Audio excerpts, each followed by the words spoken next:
Bonjour Candice, merci d'être avec Bonjour nous aujourd'hui. Jean-François. J'aimerais que tu te présentes tout d'abord.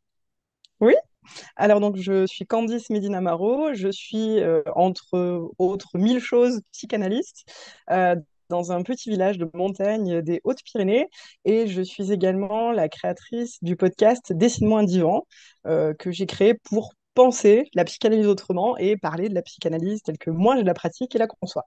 Très bien. Et justement, c'est comme ça que je t'ai connu via ton podcast et Ouais. ton compte Instagram. On rappellera toutes ces informations ensuite en dessous de la vidéo. Alors, je t'ai contacté pour avoir des informations. Je ne suis pas spécialiste de la psychanalyse et je souhaiterais que tu m'en dises un peu plus, notamment par rapport à l'image qu'a l'enfant dans la psychanalyse. Et Mm. je voudrais qu'on arrive à dérouler une réflexion justement entre cette image de l'enfant et la posture de l'adulte. Est-ce que ceci est facilitant ou pas vis-à-vis d'une approche et d'un accompagnement empathique de l'enfant, ou est-ce qu'il peut y avoir des freins à cela? Alors, ce sont peut-être Mm. des questions un peu orientées, mais à toi de sortir un peu des sentiers, si tu veux Je bien, vais m'en débrouiller. et explorer d'autres voies, peut-être sur des perspectives que je n'ai pas non plus envisagées. Alors, Mhm. l'image de l'enfant dans la psychanalyse, Freud était-il un spécialiste de l'enfant déjà? Alors, spécialiste de l'enfant, c'est compliqué de répondre à cette question parce que ce qu'il a vu très tôt, c'était que les manifestations psychiques qu'il appelait symptômes, moi j'aime pas le mot symptôme parce que ça renvoie à quelque chose de pathologique et j'aime bien le terme Oui, manifestation parce que ça reste ouvert et plus neutre, je trouve. Il s'est rendu compte quand même que ce dont se plaignaient ou souffraient ceux qu'il appelait ses patients et ses patientes adultes venait souvent de choses de l'enfance. Donc il a quand même très tôt tendu l'oreille sur ce que racontait l'enfant dans l'adulte. Donc ça, c'est quand même très intéressant. oui. Et il s'est rendu compte très vite que beaucoup de personnes avaient subi des abus sexuels et que ça avait des Mhm. conséquences, notamment dans l'enfance d'ailleurs, et que ça avait des conséquences dramatiques dans leur vie. C'est ce qui l'a amené d'ailleurs à proposer sa théorie de la séduction. On est en 1896, hein, donc c'est quand même il y a longtemps, pour dire que beaucoup finalement de manifestations psychiques venaient de là, venaient de moments traumatiques, d'abus sexuels subis dans l'enfance, qui avaient été commis par d'autres enfants, des ados ou des adultes. Et on imagine que s'il était resté là-dessus et qu'il avait développé vraiment complètement à partir de ça, clairement la psychanalyse serait pas tout à fait la même aujourd'hui. Mais l'année suivante, 1897, il fait marche arrière. Il fait D'accord. volte-face et il propose son fameux complexe d'Oedipe. Or, Oui. justement, le complexe d'Oedipe. Alors, je suis pas la seule psychanalyste il y en a bien d'autres avant moi qui ont contesté cette chose-là, cette proposition-là, parce que clairement, moi, je l'ai jamais retrouvé empiriquement, c'est-à-dire dans ma pratique d'analyste, ça, je l'ai jamais retrouvé. Alors, du coup, on va partir dans la mythologie. Oedipe, quelle est son histoire? L'oracle de Delphes dit au roi et à la reine de Thèbes, Laios et Jocaste, que leur fils va tuer son père et épouser sa mère. Bon, ils sont effrayés par ça, ils décident de l'abandonner. Or, ce bébé, ce petit garçon, et ce bébé garçon est recueilli par un berger et il sera adopté ensuite par le roi et la reine de Corinthe. Tout se passe bien, jusqu'à ce que, devenu jeune adulte, il entende des rumeurs sur sa filiation. Il décide d'aller vérifier auprès de l'oracle qui lui redit la même chose. Effrayé à l'idée de tuer son père et sa mère, il s'enfuit, ne sachant Oui. pas que ce sont ses parents adoptifs. En route, il croise des gens, il a une altercation, il tue un homme, c'est son père biologique, son géniteur, Laios, et il arrive à Thèbes. Là, il y a la Sphinx qui est en train de faire régner la terreur, puisqu'elle dévore tous les jours des jeunes gens de la ville. Et Jocaste, la reine devenue veuve, promet qu'elle épousera celui qui délivrera la cité. Oedipe se présente, il résout l'énigme de la Sphinx, qui, vaincu, se jette d'un rocher, il épouse Jocaste, ils ont 4 enfants. D'accord. On pourrait presque s'arrêter là, mais il y a un petit détail. Que fait la Sphinx à Thèbes? La Sphinx a été envoyée par Héra, l'épouse de Zeus, pour punir Laios, qui avait enlevé et violé un jeune homme.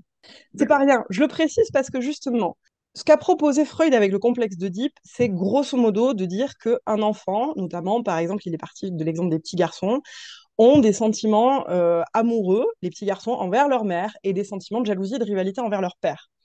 Et il a appelé ça complexe d'Oedipe. Bon, déjà, quand on regarde l'histoire, la mythologie, ça tient pas, parce que, c'était un Mhm. bébé qui a rien demandé et qui a jamais voulu ça, hein. C'est une Mhm. histoire d'adulte, là, qui se raconte des trucs, c'est pas le bébé, c'est pas Oui, l'enfant. Et on oublie que, justement, dans cette histoire d'Oedipe, il y a le viol de son père. Il y a son père qui viole un jeune homme et qui est puni pour ça, et que, bon, voilà. Je le souligne parce que justement, pour moi, le complexe d'Oedipe, c'est un peu le secret de famille de la psychanalyse. C'est-à-dire que c'est venu masquer ce qu'avait pourtant découvert Freud. C'est-à-dire que les abus sexuels étaient extrêmement fréquents, extrêmement à tous les niveaux sociaux. Et ce qu'il a Mhm. découvert là, le mettre à jour, à son époque, il a choisi finalement pas vraiment le faire. Il a reculé. d'accord. Euh, c'est vraiment pas une info révolutionnaire, hein, que je suis en train de donner là. Alice Oui, Miller l'a dénoncé il y a longtemps. Le problème, c'est que faisant marche arrière, il est parti du principe que les enfants auraient des sentiments amoureux envers le parent de genre opposé. C'est absolument faux. C'est absolument faux. Ça a basculé dans une conception et une sexualisation des relations enfants-adultes qui est fausse. Qui est fausse. d'accord. Ce que je constate, ce que j'ai constaté, vraiment empiriquement, hein, c'est-à-dire que je me suis dit à un moment, j'avais des doutes, hein, le complexe de Deep, j'avais des doutes. Même moi, quand j'ai fait une analyse et que je suis tombée sur ça, tu vois, je me suis dit, bon, moi, je franchement pas eu l'impression d'avoir eu envie d'épouser de mon père et de tuer ma mère, mais enfin, Mhm. pourquoi pas, je suis peut-être une exception, je sais pas. Je me suis dit, je vais le retrouver à un moment dans ma pratique. Jamais je l'ai croisé. Des abus sexuels, tous les jours. Mais ça, Oui. jamais. En revanche, ce qu'on retrouve, et ce qui est, à mon avis, confondu, c'est un besoin d'exclusivité. Un besoin Mhm. d'exclusivité de relation. C'est-à-dire que un enfant va avoir besoin d'attention et de relations à certains moments exclusives avec l'un des deux parents, pas forcément d'ailleurs le parent de même genre, ça non plus, hein. Et ça va être aussi d'ailleurs avec toutes les figures d'attachement qui sont un peu importantes pour lui. Donc ça va être les Alors, 4, 5, 6 personnes qui comptent. Oui, tu emploies un mot important là, enfin une expression importante, la figure d'attachement, parce que du coup, tu oui, rejoins la science de l'attachement qui a été notamment élaborée initialement par John Bowlby, qui, je crois, était oui, psychanalyste. tout à fait. Alors là, on est un peu plus tard, tu vois. On est, alors, pas si longtemps après, hein, parce que, tu vois, les débuts de la psychanalyse, c'est fin 19e. Il est né début 20e, je crois, à Bowlby. C'est un contemporain de Winnicott, qui est un psychanalyste qui a Oui. compté aussi, justement, dans la manière dont on voit les enfants. Bowlby était psychiatre et psychanalyste, et Winnicott était pédiatre et psychanalyste. Et les deux se sont vraiment intéressés aux enfants. Et Bowlby, notamment, a remis pas mal de choses en cause, hein, dans ce qui était proposé dans la psychanalyse.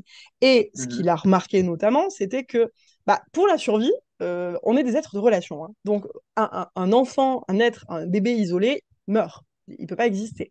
Il existe parce qu'il y a des gens qui prennent soin de lui. Et pour sa survie, il va s'attacher en particulier à une personne, mais à quelques autres aussi, finalement, aux personnes qui prennent soin de lui.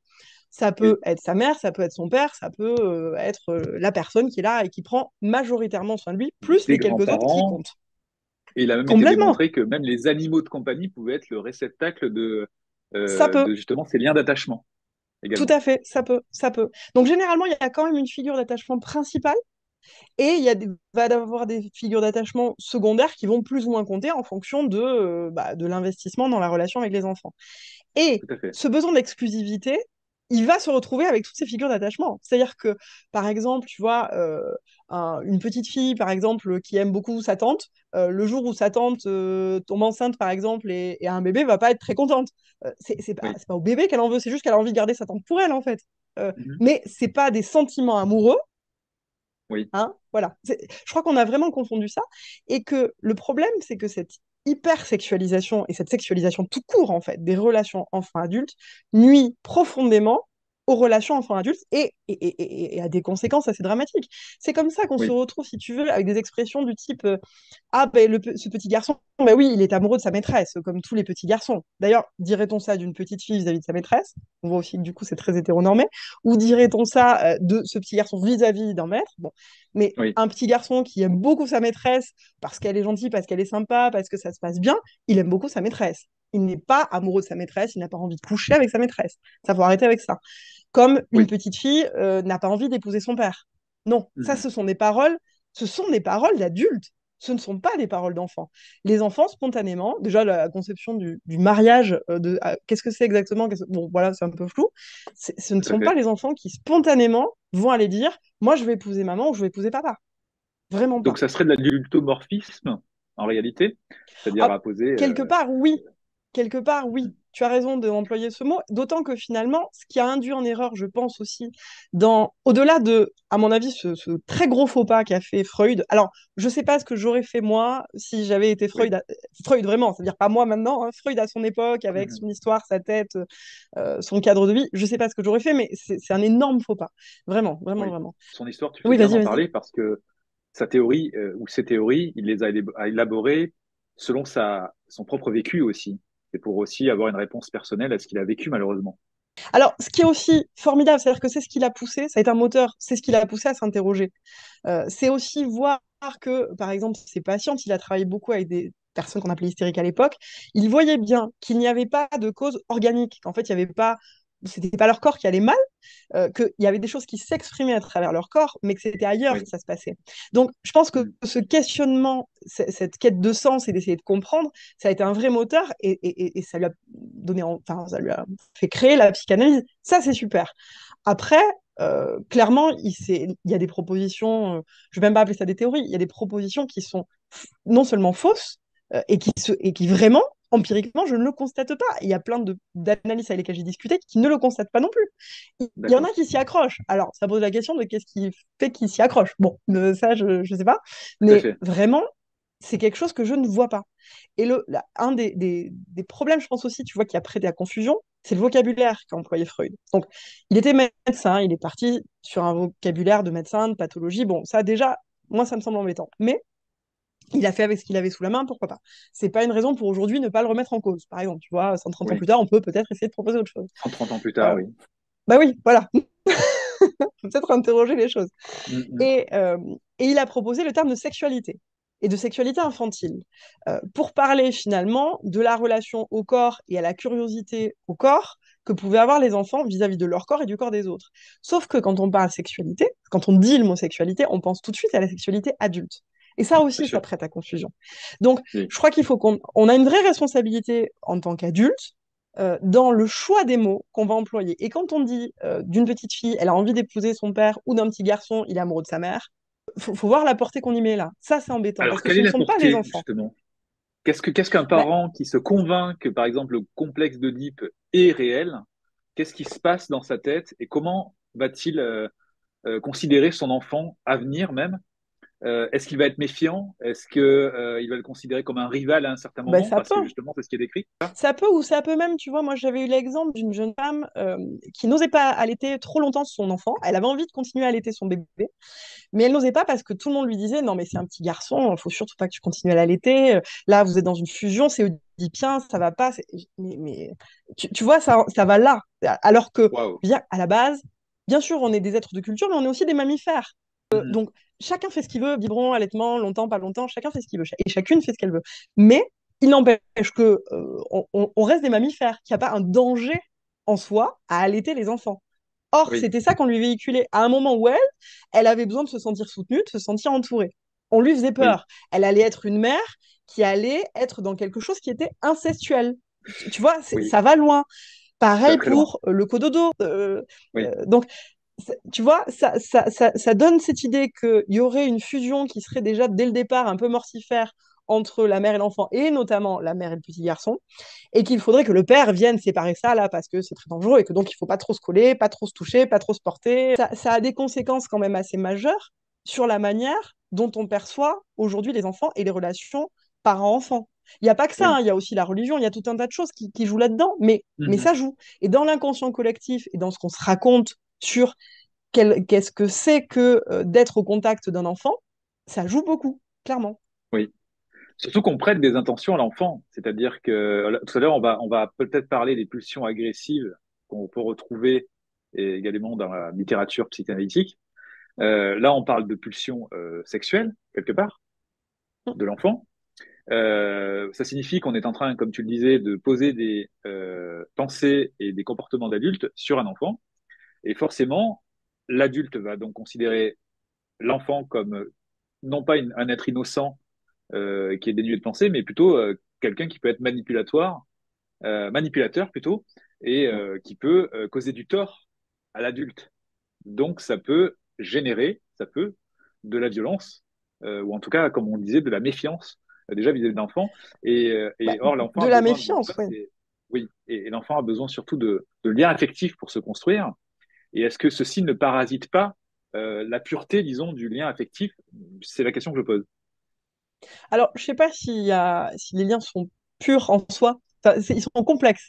Mais disons que un enfant ne va jamais être dans un désir sexuel vis-à-vis de ses parents, au sens où on Oui, l'entend en tant qu'adulte. C'est-à-dire que le désir de faire des câlins, l'envie d'être proche, ou même la curiosité de mais ton sexe, il est différent du mien, c'est une curiosité biologique. Enfin, je veux dire, c'est une curiosité biologique. de corps. Tiens, on n'a pas le même, on n'a pas le même corps. Ah tiens, c'est curieux.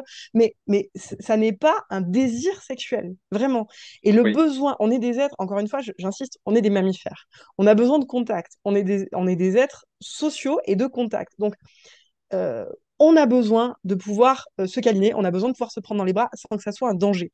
Et en oui, plus, ça n'est pas là, cette proximité-là qui va favoriser de l'inceste. Je veux dire, pas du tout non plus. Voilà, c'est pour ça que oui. il faut pas confondre. Il y a vraiment des familles dans lesquelles il y a beaucoup de distance et pourtant physique, et pourtant il y a beaucoup d'incestuels. Hmm. L'incestuel, c'est l'atmosphère qui crée un sentiment et un climat d'insécurité. Il n'y a pas nécessairement de passage à l'acte physique, mais Oui, il y a quelque part un passage à l'acte psychologique, tu vois.